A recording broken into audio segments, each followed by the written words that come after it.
Hey guys, welcome to a brand new episode of the Football Sweet Chat Show. I'm your host Leon. Unfortunately, Richard can't be with us today, but we have got head of social media Andrew, and we've got two new guests with us, Chris and Ben. How are you guys doing? Not bad, mate. How you doing? Not too bad. Ben, yourself? I'm doing all good, mate. You?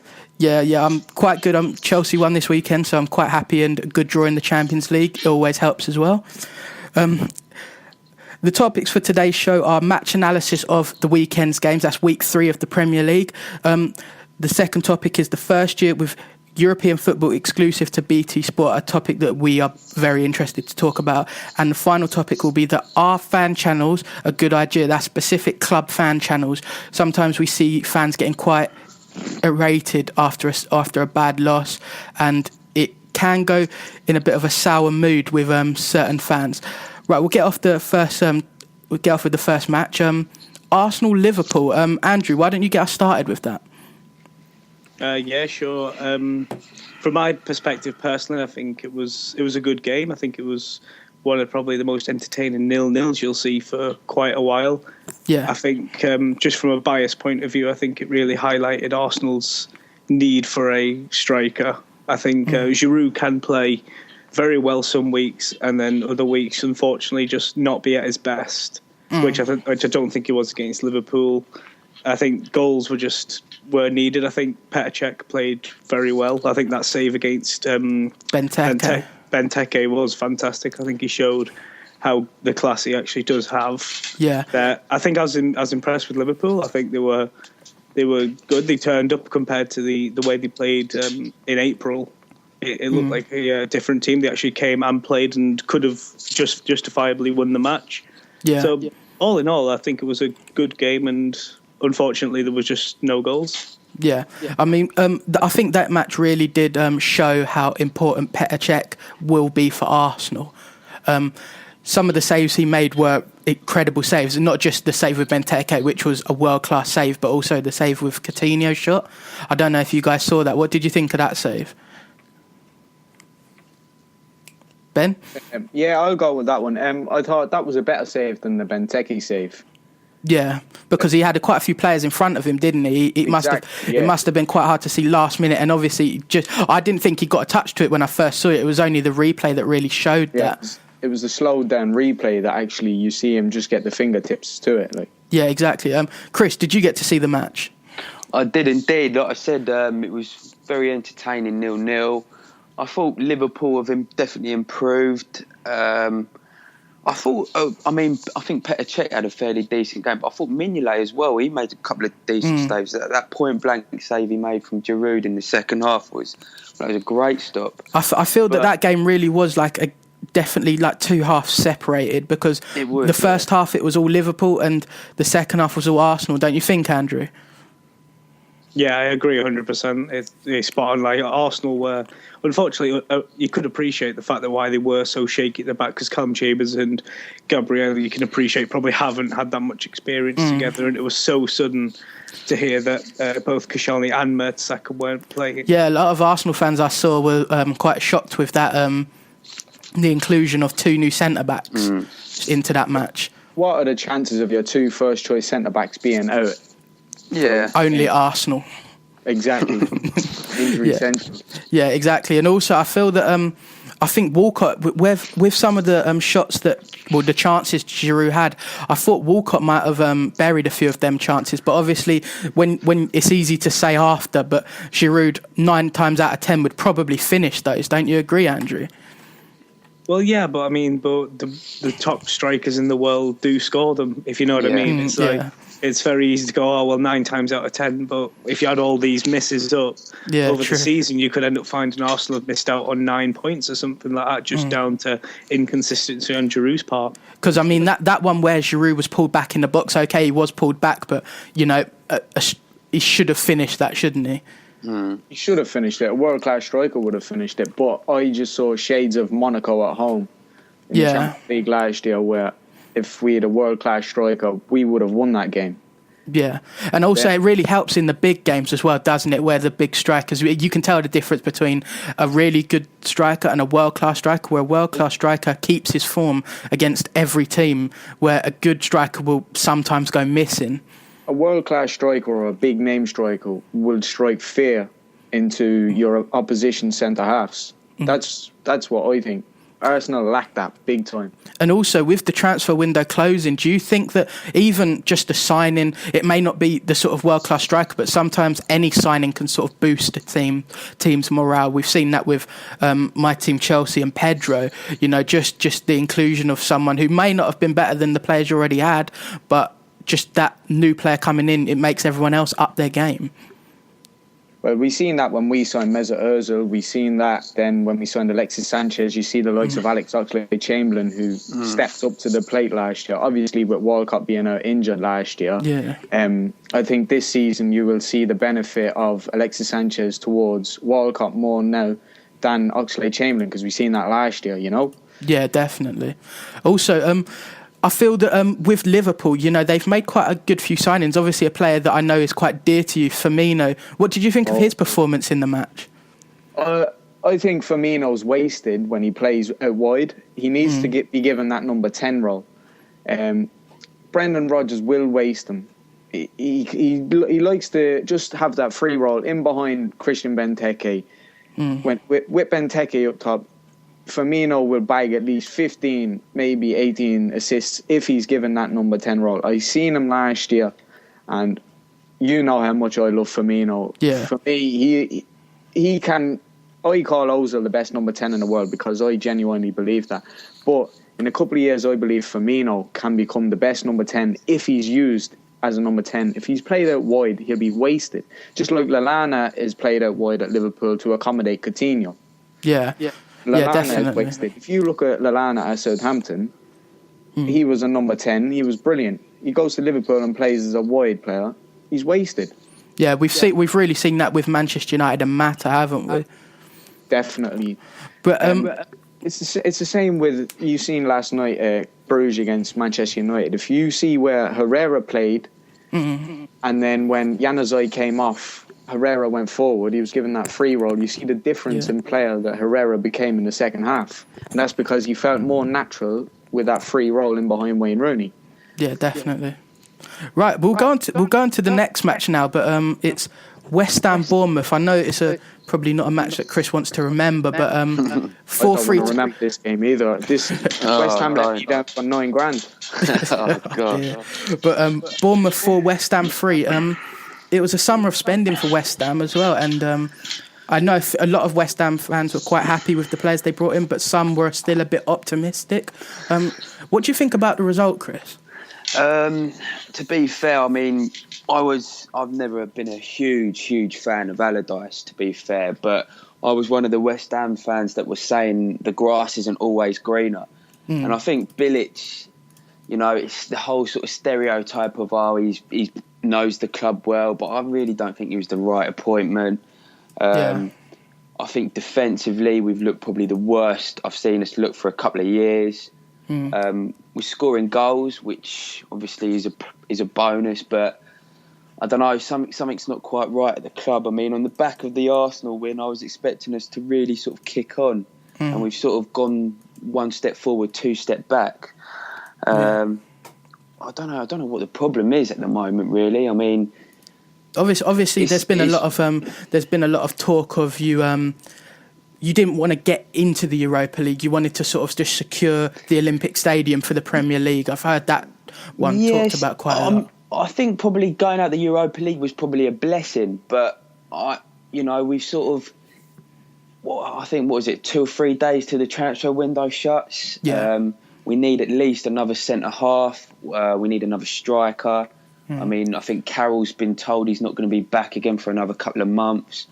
He should play for Arsenal with these injuries. The problem is as well with Bilic's philosophy, which is sort of, he's not going to sort of fit that sort of Bilic philosophy either. No. So I mean, we can't cash in on him now, but I think we've got to do some serious business because I think we're going to struggle. Yeah. We're going to, but like I said, I mean, Sarko up front seems very isolated. When last year when they had Valencia and Sacco playing together, it really was like a perfectly made partnership. And if they can get that sort of play going again, you know, with the players they have brought in, a few of the players they brought in have been are really good players, and obviously if they can get them playing well, but sometimes players don't settle. You know, we don't know what the story is with the players, and obviously Bournemouth as well. They haven't started too badly. Yeah, I mean, credits where credits due. Bournemouth come to West Ham and they really had a go, and it's quite refreshing to see, because a lot of these clubs who have just come up usually roll over, sort of get every man behind the ball and sort of want to just. You know, Eddie Howe's really been impressive. He was last season.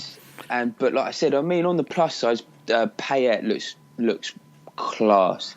Yeah, and this is one for actually Andrew. Absolutely class. This is one for Andrew. I've heard it. Ozil or Payet? Ozil. Ozil, a World Cup winner or someone who's played 3 good Premier League games. No offence to Payet, I think he is. I agree 100%. I think he is class. I think he's the Twitter fans were loving that one. Right. The third match we'll talk about now is Manchester United versus Newcastle. It was a game that really both teams could have done with a win. Andrew, what did you think of this match? I think it's an indictment of Van Gaal's philosophy of boring football. No offence to Man United fans listening, but you can't. We get a free run because Richard's not on tonight. Yeah, exactly. It's a very rare opportunity. Yeah, I mean, just boring play, just very slow build up. Not the Man United way. You can hear the supporters when you watch the matches shouting attack, and the players just seem to be ignoring it. It's very lacklustre. It's all right when they're beating Bruges, all these goals, but they didn't put one past Newcastle, who don't have a great defence. I think credit to Newcastle, they played probably one of the best performances I've seen in a while, because they would have definitely took a point away at Old Trafford. Yeah. Do you think if it was maybe a different striker on the Hernandez chance late in the game, do you think United would have maybe won that? Do you reckon if that was Rooney in that position? Well, I think I'm personally a big fan of Hernandez in terms of a one-on-one. I think his one opportunity, unfortunately, he did miss. Yeah. But I think United's problem is the fact that Rooney does not understand this idea with Van Gaal, where with Van Gaal, the average striker touches the ball 20 times possibly. But that's just what a striker does in Van Gaal teams. And I think when you watch Rooney, he's trying to play every role, because that's just what he does. He's a great player. Yeah, for the last good 5-6 years, he's always had a world class striker there to sort of knock in the ball. You know, he's always had, like, even when we saw Van Persie score that goal against Villa, where Rooney chipped the ball from the halfway line. You know, if that player's not there, Rooney's kind of crossing that ball, waiting for the player to run into it. When this time, unfortunately, Wayne Rooney is that player, and I think we really saw that. He was drifting outside trying to make plays, but he was trying to make plays for a player who wasn't there. Personally, I don't think Wayne Rooney is an out-and-out striker. I think he's more of a number 10. Yeah. His range of passing is phenomenal. But United, they play the worst style of football I've ever seen under Louis van Gaal. All he does is slow games down, plays it across the back. And to be honest with you, I think Newcastle were very unlucky not to take the 3 points with that Mitrovic header that smashed the crossbar. Yeah, that is true. But also, I think that when you look at like the way that Van Gaal plays his football, I'm surprised that he got rid of Robin van Persie, because obviously he's played with Holland with him and he knows what he can do. Do you think that maybe he got rid of the wrong striker? Personally, no, because Van Persie's legs are shot, I think. You could see that he just... how many games did he play last year? Was it 15? Something like that. He was quite injured last season, wasn't he? But he's only had 2 good seasons in his whole career. Yeah, the season. And that was this last season with us and the first season with United. And then his injury record is terrible. But I think they made the right choice in getting rid of him, because he's obviously on massive wages. Yeah. But the big thing is for United, they need to bring in another striker before Tuesday. Obviously, because if Richard was here, I'd have a pick of a sort of a fan choice. But who would you think? I don't know why United don't go in for Austin. I really don't. Yeah, he would actually be a good choice. Obviously, QPR, it isn't his ideal place, obviously playing in a championship. He did score quite a few goals last year as well. You know, it could be a good purchase. I find United, they're creating enough chances, but they just haven't got that natural number 9. Hernandez looks so off the boil. Was it yesterday? Yeah. where he missed the penalty, didn't he? Yeah, and he missed a really back. good chance after the penalty, and he just doesn't look the same player. He looks quite disgruntled. Don't think he wants to be there, to be honest. To be honest, I don't think he has the confidence of the manager, and when you're a player and you don't have that confidence, you're gonna go into the game and you don't have the right. You just don't feel comfortable. Yeah. Definitely. You need the confidence of your manager. And going back to Arsenal and putting Walcott up front, I don't think Wenger has the confidence in Walcott to play as an out-and-out striker. Yeah, I totally agree. Also, when you look at the way that we have Rooney playing, we have the playmakers on the wings. A lot of the people are saying the way that the playmakers are set up. Mata shouldn't be on the wing. Depay shouldn't be in the middle. We saw it last season with Angel Di Maria as well. Do you think maybe because we've seen it in the past with Angel, he might be losing the dressing room?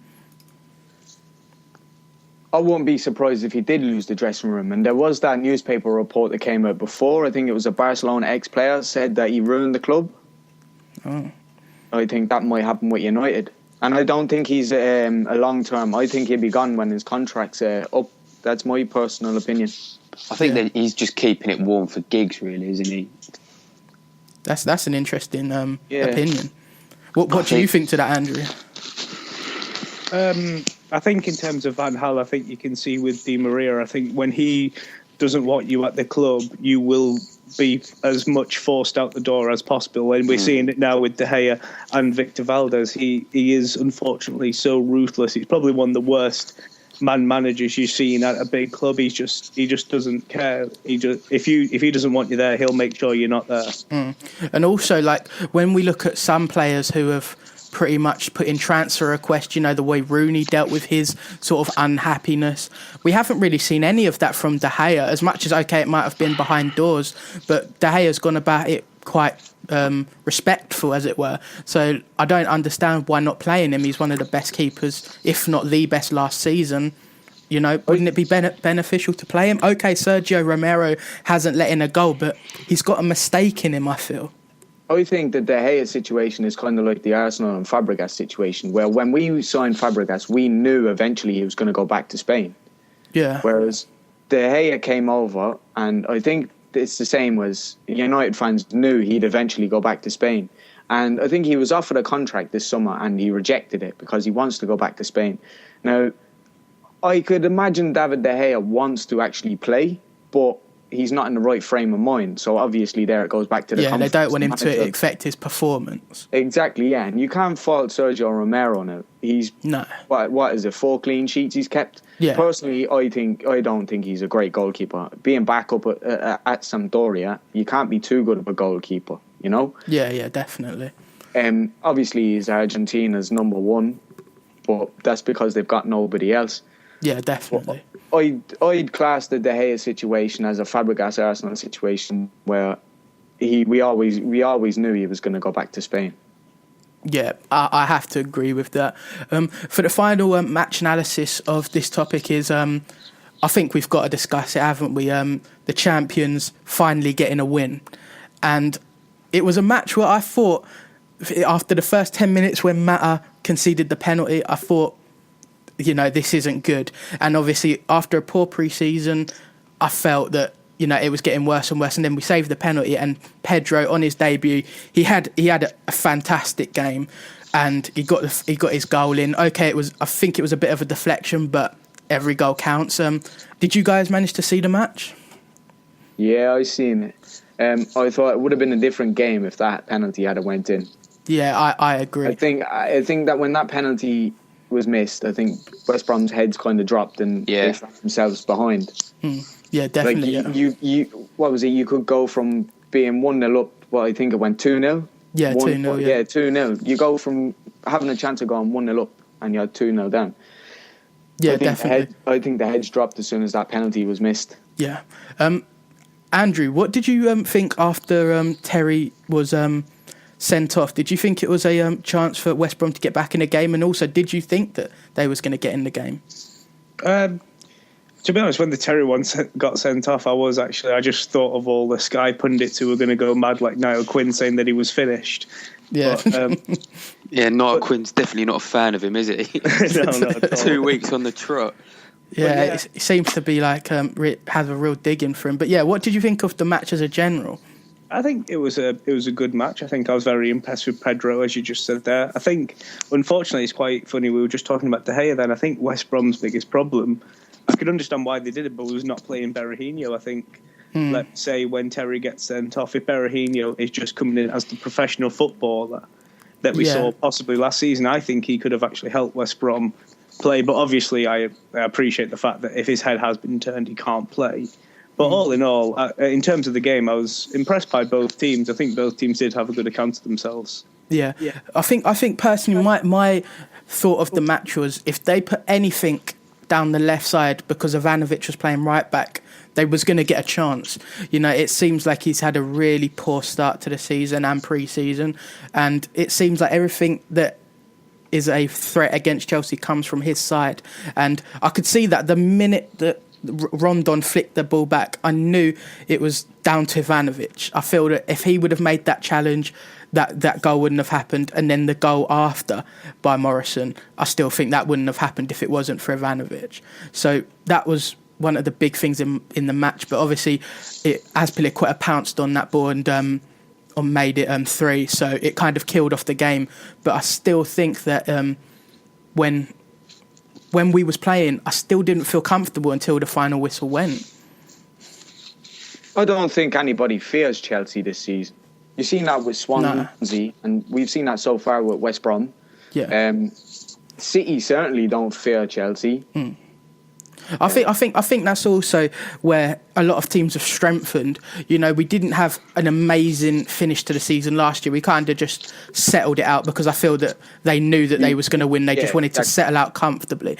Where I think this Pedro signing is going to be a huge boost because a lot of players, they haven't played against him. They don't know his strengths, the same as the Sanchez. I'm not saying he's as good as Sanchez, but it's given that sort of shock factor. They don't know what he can do. You know, they've seen how he plays in Barcelona, but how is he going to play in Chelsea? You know, that may be the boost that Chelsea needs, you know, a bit more attack and a bit of difference. And obviously you don't know who Chelsea have got in the pipeline for a transfer. There's talk of John Stones, there's talk of Pogba. I highly doubt Pogba will happen, but if it does, it's another signing to sort of bring in that shock factor. I really think Chelsea, I think it's quite worrying because most Mourinho sides are usually really strong defensively. Yeah. And Chelsea the last couple of years have looked quite solid, but I think defensively they're quite poor at the moment. Yeah, and definitely. If I was Mourinho, I'd be out there trying to get a decent, world-class centre half.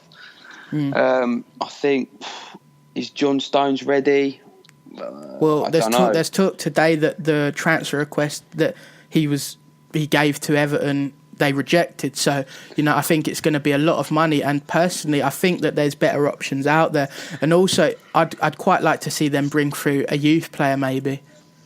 I mean, he's not proven. There's immense pressure on him coming into the Chelsea side, and I don't maybe a couple of years, but I don't think he's ready to go straight into that Chelsea side yet.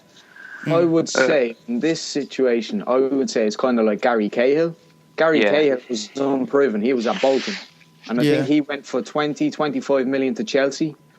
To be honest, I really rate Gary Cahill. I think he is one of the best centre backs in the Premier League, and if John Stones goes about it the right way, he can easily end up like Gary Cahill.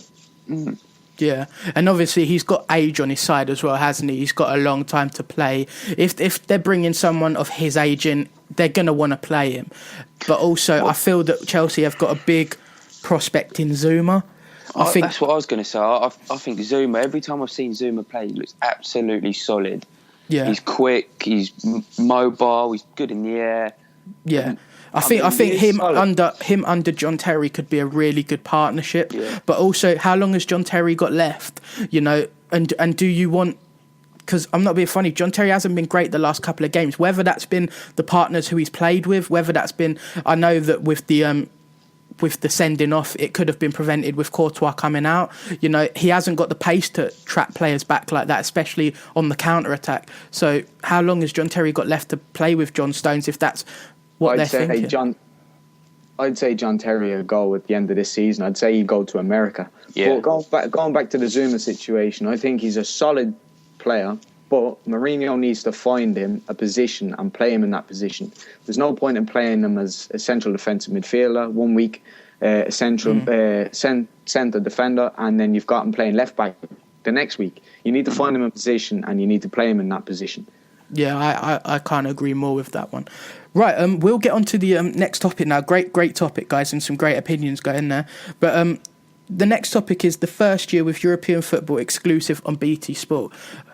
We've seen it quite... I don't know if you've seen all the adverts because they've been on every single channel, but where they have basically got the rights to every single tournament out there, including the beloved Champions League. What do you guys think of this? What have you watched the Champions League on BT Sport? What's your opinion on them as a whole? I haven't watched a game on BT Sport yet because I can't listen to Michael Owen, and I just cannot listen to Robbie Savage. I can't listen to any of them. I think me and Andrew have to admit Robbie Savage is a world-class pundit. Oh, I can't stand him. Yeah, top notch. Yeah. I can't stand him. No, I don't think anyone likes Robbie Savage in general. But when you look, I can't deal with Michael Owen's commentary. It's quite depressing, isn't it? Boring. It's so boring. Yeah, it really hasn't got that. I think they were waiting for him to settle and maybe grow into it. I think that time's gone. Definitely. When we've seen Champions League on Sky and we've seen some good moments with it, and the commentary I've always felt has been up to quite a good standard. That's a really big thing in broadcasting sports. Do you think that the Champions League may be wasted on BT? I'd say it'd be wasted because a lot of people buy the Sky Sports package and don't buy the BT package. Yeah, that is true. Andrew, what do you think about the actual presenters?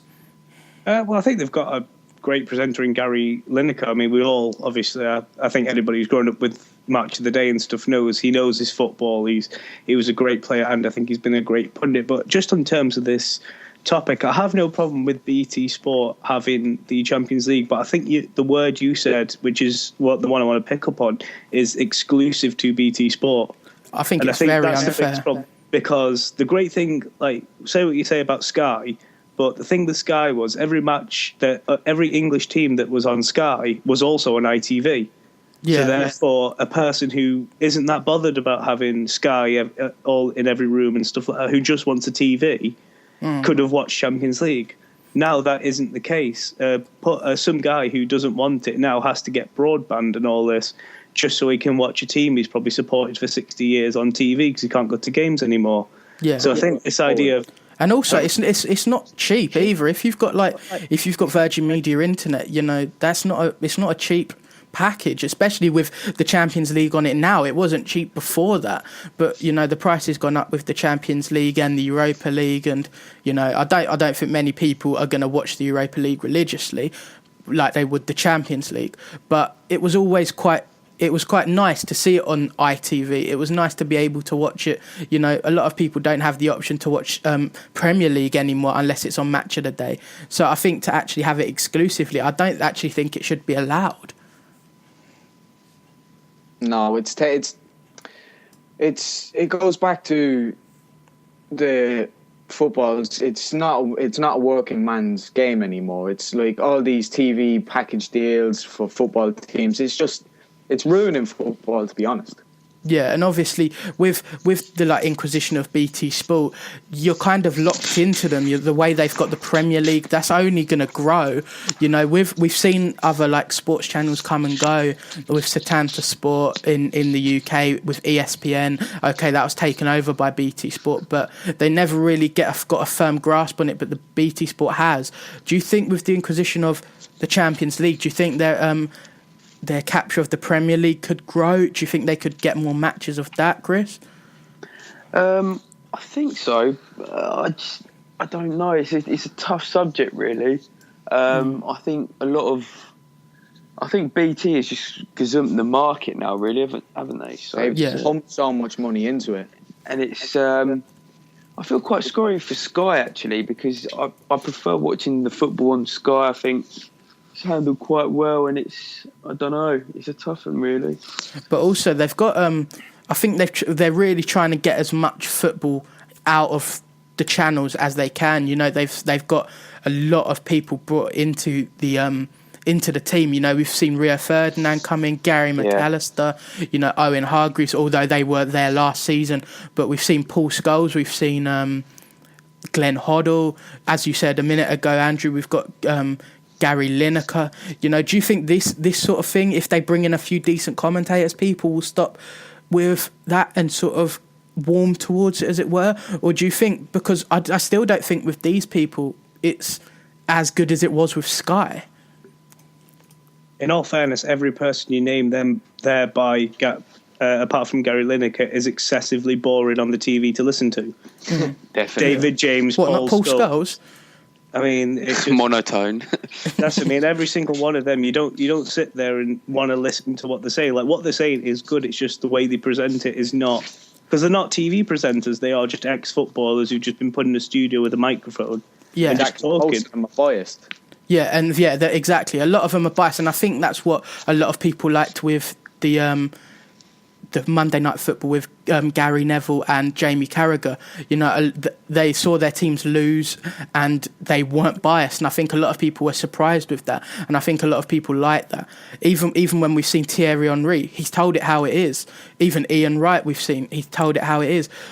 Do you think that the downfall of BT Sport, it might not be putting their money into professionals instead of amateurs? You know, there was people that they could have got like Andy Gray and Richard Keys. Do you think that might have been a good buy? It could have been, but we'll never know unless they do go and get good commentary.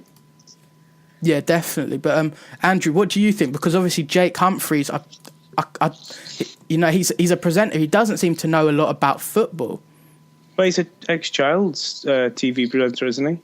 Yeah, which is... That's what I mean. It's just they've just gone out and they've tried to pick people. Fair enough with him. It is kind of... It's someone with a TV kind of background, but then it's just like, oh, he started off in Child's TV, so it's like, oh, right. And then you talk of Andy Gray and Richard Keys, I think there's still a bit of a red spot on them, and I think they're a bit blacklisted in terms of English television, because obviously the comments that they made a few years ago. It's a shame, though. Oh, yeah, it's definitely a shame.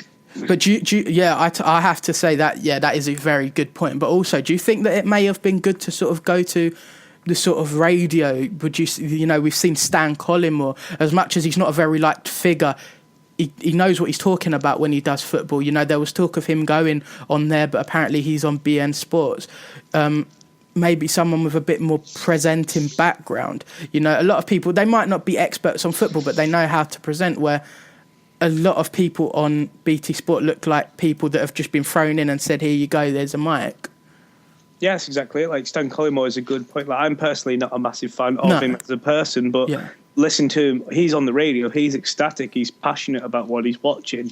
Yeah. And he would be a great presenter on something like BT Sport to kind of liven it up. Yeah, definitely. As BT Sport as a whole, would it make you switch over from Sky? Definitely not. Also, we've seen a lot with Sky Sports. They're losing a lot of stuff. You know, I know that BT Sport have brought in UFC. They've brought in rugby union, rugby league. You know, does all of these things appeal to you as opposed to Sky? Because a lot of people aren't gonna switch over to BT Sport for UFC and rugby union and MotoGP, where Sky offered you pure football. You know, I think that's an important thing about it. Yeah, it's like what we were just saying then about the market. It just, at the minute, it just looks like BT Sport have have bottomless pockets that they're just going to buy all the TV from. Like, Sky had to really fight to keep La Liga recently. And I think when that contract comes up again, BT Sport will be looking to that. I mean, BT Sport have also got Bundesliga, don't forget. So a lot of people are interested in the German league and stuff like that. So I think if BT Sport continue and also they've got the FA Cup as well. Yeah, exactly. That's another good point. So if BT Sport keeps spending the way they are, it may come to a point where we have to buy BT. Exactly. They'll come to a point when Sky has the bare bones and says, sorry, we don't have anything anymore. And I think it's a shame, because obviously these pundits are going to be wasted. I mean, you look at the Champions League nights. I don't know who else they've got, but if there's going to be 2 world-class games, Michael Owen seems to be their top pundit. Who's going to be their backup pundit? Who's going to do all of this? Because I'm not being funny. If it's Glenn Hoddle and Rio Ferdinand, that's not bringing in people. Robbie Savage and Danny Murphy. Oh Oh God. That's quite worrying. But exactly. But I'd rather Martin Tyler any day of the week. Oh yeah, definitely. Jim Beglin would do better than that. But Peter Drury. Yeah. Oh God. But yeah, that's a great topic, guys. We'll move on to the final topic of today's show, which is, are fan channels a good idea? This is specific club channels where you see fans going mad when their team have lost. The most popular out there being Full Time Devils and Arsenal Fan TV. We've got 2 Arsenal fans here, so why don't we let them kick it off? Guys, what's your opinion on the actual channel itself? I think it's a great platform for fans to go and express their views, but do you always think it's a good idea to be there, especially when fans are really heartbroken after a loss? I think it's good, personally, but what I would change about Arsenal Fan TV is that they have the same people on week after week. Yeah, that's okay. For publicity, but what about the other fans that go to the games? Is you should give them a chance to voice their opinion. Personally, I enjoy watching Full Time Devils. I hate Man United, but I enjoy watching some of the characters that come on that, because you get your odd 2 or 3 that are on it week in, week out, but then you just get random people and their opinion is honest. You can listen to it. It doesn't annoy you. Whereas I listen to Claude, I listen to Mo, and see Bully. I listen to Bully and I feel like, oh God, he's awful.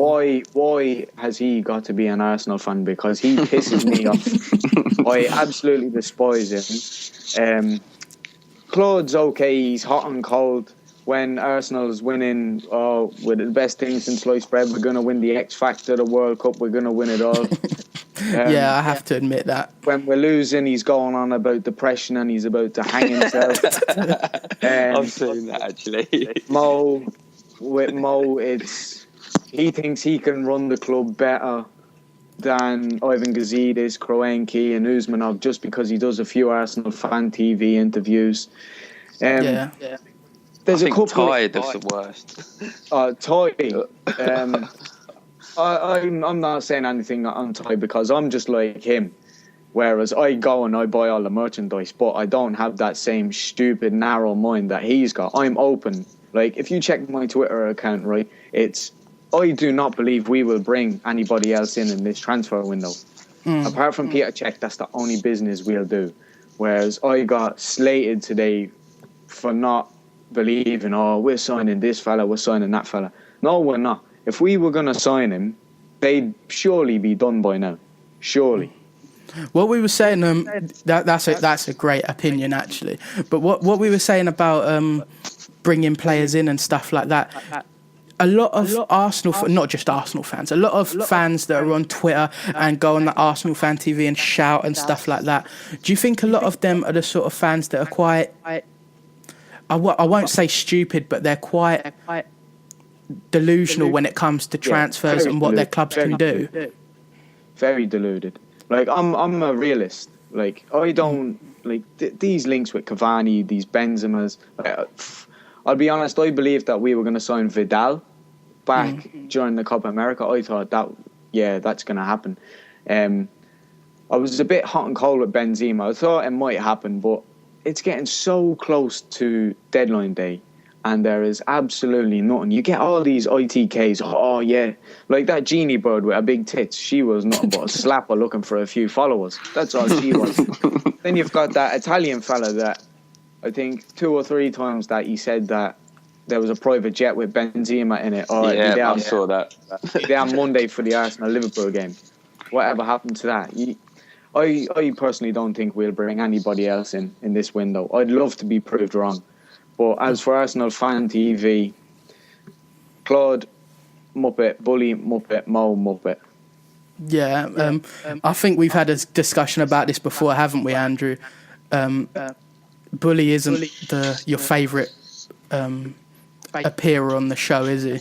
Well, no, I mean, it's such a nice platform, though, because I think these guys would have spent so many years watching Arsenal and having so many opinions, and unfortunately only be able to talk of them on the coach and stuff like that. So I think for them to then have this platform with Arsenal fans all around them and an Arsenal fan presenter and being able to talk points and obviously different opinions and stuff. The only problem I have with Arsenal Fan TV is it needs to have so much more of a duty of care, because one thing everyone needs to appreciate is when you leave the ground and you're upset and stuff like that, you might say things you don't mean. And this video that you're doing on Arsenal Fan TV is going on the internet and will always be on there. Yeah. Exactly. So your employer could see this, your family could see this, anything. And I think Arsenal Fan TV does have a duty of care in case anybody comes on who's a bit too hyped. They need to just calm them down and say, remember, this is going to be on the internet, and then obviously carry on with it. But I think personally, unfortunately, the way YouTube works, the more views you get, the more money you make. And unfortunately, if you watch Arsenal Fan TV's number one video, is that guy after the Aston Villa match. Chris Hudson, yeah. Exactly, when he was shouting, and obviously, and after it, he said he felt quite embarrassed because of what he said and wish he hadn't done it. Yeah. So I think they do, for me personally, it's a great platform, but it does have a duty of care to the people doing the interviews. Yeah, definitely. I also, because a lot of people have actually said that. I think it was in the West Ham match. You know, it wasn't a good match, and also it didn't help the fact that you had a great pre-season. You know, you signed the world-class keeper, which I think a lot of people were umming and ahhing about. You know, is he going to sign? Isn't he? And it was all that hype, and then it was a straight back down to earth match. Exactly, and I think. Sorry for interrupting. No, of course. I think we needed that. Because we went into the season with so much expectation. Oh, we're favourites to win the Premier League. That loss to West Ham brought us right back down to earth. And it was, that, as somebody said earlier, a blessing in disguise. Because it has to come, I'd rather it come sooner rather than later. Say Christmas time when you're playing a big team and you lose that game. Instead, and we beat West Ham and we lose that one game later on down the line. That could cost us. Whereas that one game at the start of the season, that could benefit us. Yeah, where it really puts your players into focus. We've seen the benefits of what Peter Cech can bring us against Liverpool. Yeah, but also I think that what I was saying about that match is it brought Arsenal fans back down to earth. And I'm not talking about all the Arsenal fans, because there wasn't, you know, like fans like Andrew and stuff like that, the fans like you. I can't imagine we're thinking that you were going to win the league off pre-season because you, like you said, you're not stupid. You know football. And pre-season means absolutely nothing, right? Yesterday I seen somebody say that they've seen Kevin De Bruyne play twice and they don't rate him. And the two games that he played in was one against Leon in the Emirates Cup and was against us in the Emirates Cup, right? And I think that just defies what most people on Twitter.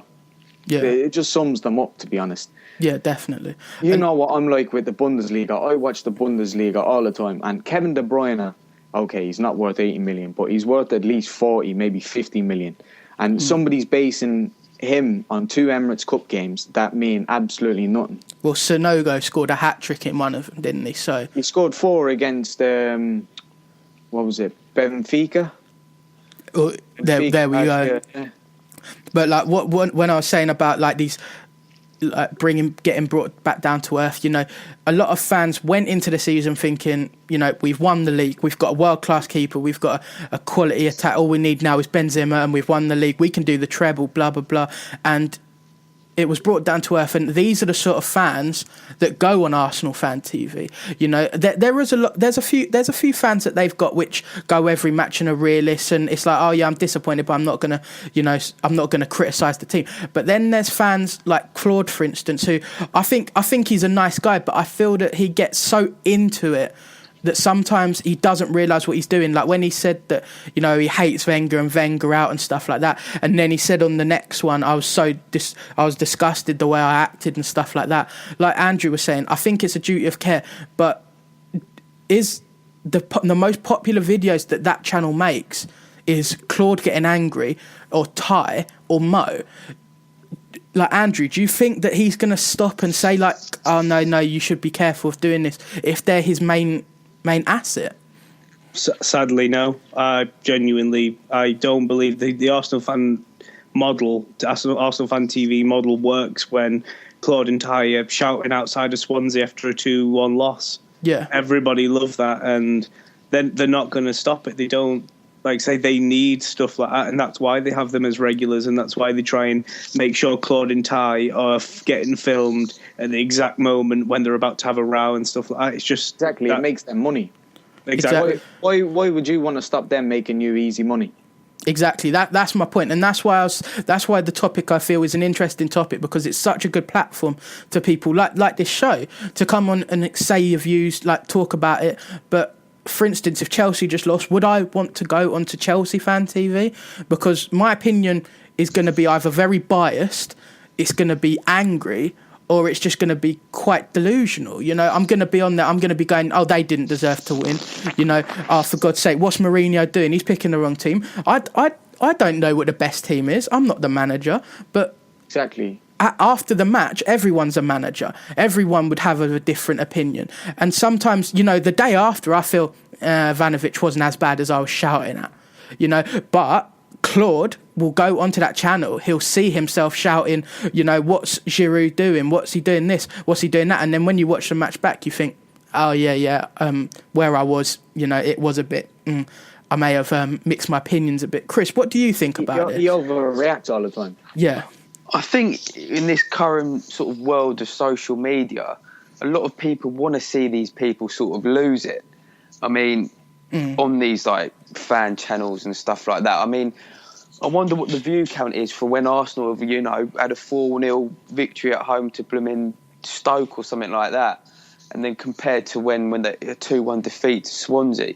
Exactly. You know, people in this current sort of state, they want to see the likes of Claude, Ty, Bully, etc. losing it, because it's interesting viewing. So I do think it's quite a good platform.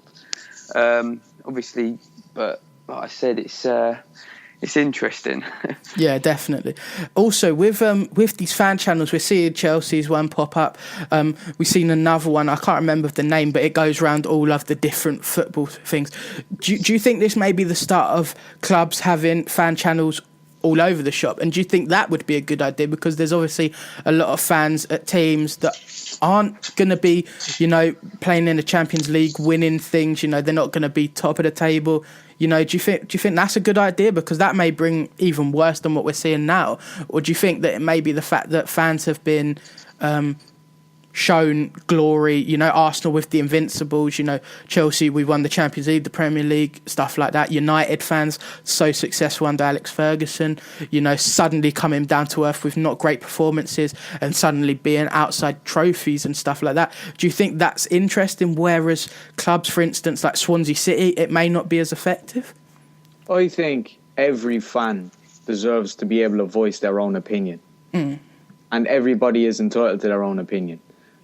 Like, I'd watch, I haven't seen, I don't know what the Chelsea channel is, but I watch Full-Time Devils. I can't stand Redmen TV. Do not like that. Can't stand their accent. But Full-Time Devils, I enjoy watching that because they're honest. They're not screaming at each other. I think Andy Tate is a hero. I think he is funny. I'd like to be able to listen to opinions from like the likes of Swansea, West Brom, you know, your Newcastles, especially with the Mike Ashley situation. You've got Sunderland, what's their situation with the manager. It's all different opinions that you'd actually like to get to understand. Like West Ham fans with the Olympic Stadium, you know. Yeah, definitely. I totally agree with that. There's different reasons for different opinions. And like West Ham Olympic Stadium, you've got Swansea, obviously, well, they're playing brilliant football at the minute. You've got Newcastle and Mike Ashley. Like, they're things that all Newcastle fans will want to listen to. Like, how many of them is there in the world? You've got all your West Ham fans in the world. How many of them is there? Like, all these people will listen to your videos and your opinions, if you get me. Yeah, definitely. Right, we'll end on one topic. We'll end on a final word on the last topic. Andrew, good or bad, and tell us why. Fan channels. They're good because they give people who never really get to show their voice a voice in football. Cool. Right, Ben. Good, because of what he said. Chris. Good, because what Andrew said as well. God, there's a lot of opinions here, isn't there? I'm personally going to say in the middle. I'm going to say it's bad because I'm going to say it's bad because you see fans get taken advantage of. A lot of them are on match day. A lot of them may have had a few drinks. And not that they don't know what they're saying, because they know what's happening if they're going to get recorded and their opinion's going to get spread. I just think that sometimes if you knew what you was talking about, if you step back and really see yourself doing it, I think they might have another opinion. Good, because I think that it's entertainment, and that's what happens on Call Collingmore when people call in and shout down the phone. I think it's good because at the end of the day, after the match, when you go in the pub, you hear the same things talking. Everybody likes it. That's one of the reasons people go to football, because it's a game where nobody has the same opinions. You know, if we all went to the match and was like, oh yeah, it wasn't as we were saying, it would be boring. And that's one thing, football isn't boring. But thank you to the guests coming on the show. I hope you had a good time, and hopefully we'll see you again in the future. If you enjoyed the show, please leave a like and a comment. If you think there's any topics that you would like us to discuss, please leave them in the comments. Follow us on Twitter for all the updates, and thank you. See you later, guys. See you later, guys.